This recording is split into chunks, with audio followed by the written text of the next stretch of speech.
Here's a great riff from Kurt Cobain and Nirvana.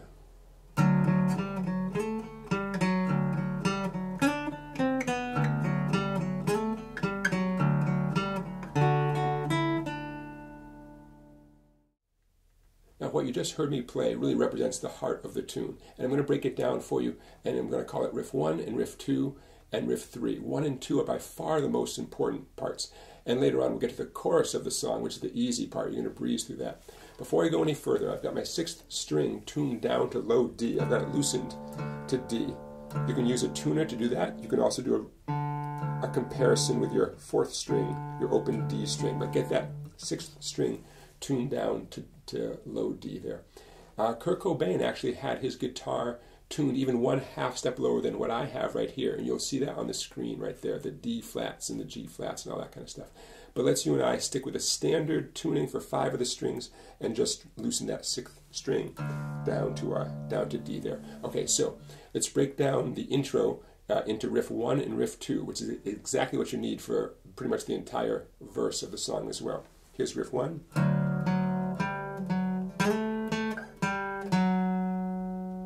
We got a nice little harmony in the beginning, and then sliding. I'm doing all downstrokes, by the way, with my pick. And I'm using my first 2 fingers. Could you get your 3rd finger involved somehow? Yeah, you could, but just keep things simple. I'm using my first 2 fingers. There's Riff 1. Riff 2 does not have that harmony in the beginning, just single strings. Here's my middle finger. I began the slide at the 10th fret, 4th string, went up to 12. Here's Riff 2 again. Now what I just showed you, Riff 1 and Riff 2, that's exactly what's going on during the whole verse once the words come in.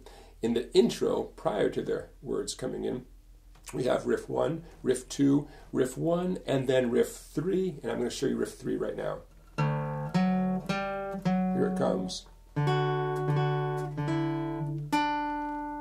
Okay, venturing over to the 3rd string and the 11th fret. Again, some nice harmonies. So here comes Riff 3 in slow motion. My ring finger's moving over.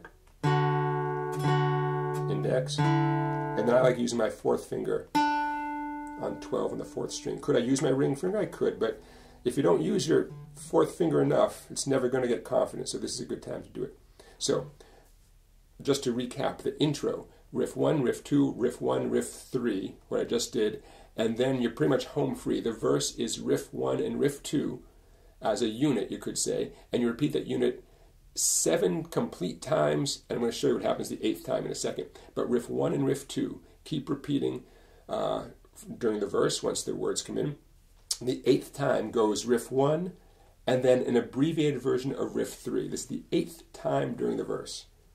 Riff 1, and Riff 3, and then we're into the chorus. So see what I mean by an abbreviated kind of sound? Okay, so there's the 8th time. A lot of numbers, right? In music, a lot of numbers. But now you have it. The skills and the riffs you need for the intro and the verse of All Apologies. Spend a lot of time on Riff 1 and Riff 2. Downstrokes with your pick. I think to keep things simple, it's a pretty good idea to use your index and middle a lot of the time. But I do like my 3rd finger on 11, and I do like my 4th finger on the 12th fret of the 4th string during Riff 3. That's just me. Okay, you ready to move on to the chorus? Let's do it. So here we are at the chorus of the tune. Here's what your fretting hand needs. A 1-finger power chord. Now it looks like I'm touching all the strings. I'm sure I am touching all the strings, but all my pressure is on the 3 bass strings at the 5th fret. You need that one.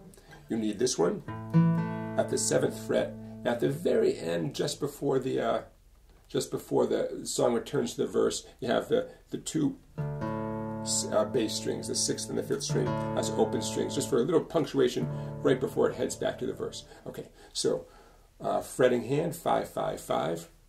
And here's the right hand strumming pattern. This is really important. Here it comes. I'm going to say it as I do it. Down, down, down, up, down, up, down, down, up, down, up. One more time. Down, down, down, up, down, up, down, down, up, down, up. Now, I've worked with a lot of students on strumming patterns in general, and here's a big concern. They're always concerned they're going to hit a string beyond what they're supposed to hit. They're going to hit one of these extra strings. Now, here's the trick.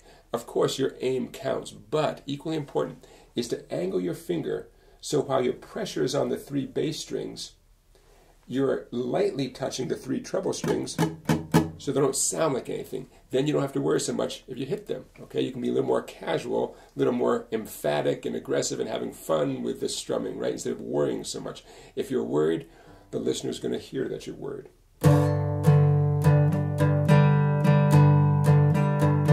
And there's nothing wrong with looking at your right hand as you strum. Not much to look at over here, right, with the left hand. You might as well look at your right hand. So now, instead of saying the downs and ups, I'm just going to play the downs and ups. 2, 3, 4.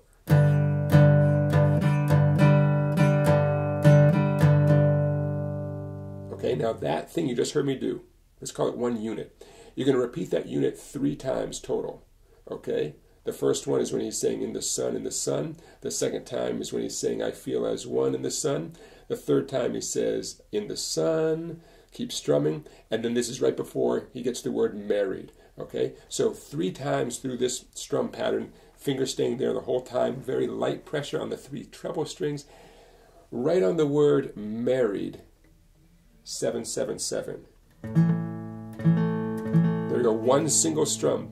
Let it ring for 8 counts. Married, married, 2, 3, 4, 5, 6, 7, 8. Easy, right? Now, this 7, 7, 7, I've also seen this written in books as a 0, 2, 2, as if you're doing a 1-finger A chord. I don't see the logic in fretting it that way because it's the exact same sound you'd get from 7, 7, 7. And 7, 7, 7 is a lot closer. You're at 5, 5, 5, 7, 7, 7. So that's how I encourage you to do it. So right on the word married, you hit it 1 time, 8 counts. And then right on the word buried, you're going to let it ring for 6 counts, or 7 counts. 1, 2, or sorry, 7, 7, 7, 7 counts. 1, 2, 3, 4, 5, 6, 7. And that's when those 2 open bass strings come in right before it goes back to the verse. So again, on buried, 1, 2, 3, 4, 5, 6, 7. And then then you're back into the second verse, right? The I wish I was like you. Okay, so there you go, the chorus. That's the easy part of the song, right? Those downs and ups, no big deal. Remember, when you're strumming, nice light grip on the pick. Earlier in the tune, during the intro and verse, maybe a little tighter grip. This kind of strumming, relax your strumming hand, relax your arm and wrist a lot. That'll help get that nice, smooth, casual sound. Everybody, thanks for watching. Don't forget to check out my website. You can see the name right down there, www.song-bike.com. Lots of videos there. Some nice structure to help you make your way through this world of guitar. I think you'll like that website quite a bit. It's $10 for a month. Try it out for $10, see how you like it. In the meantime, please like this video, make a comment, and don't forget to subscribe to my YouTube channel right here because it makes me feel so happy to see those subscribers come in. I really appreciate it. Thanks for watching, everybody. Take care.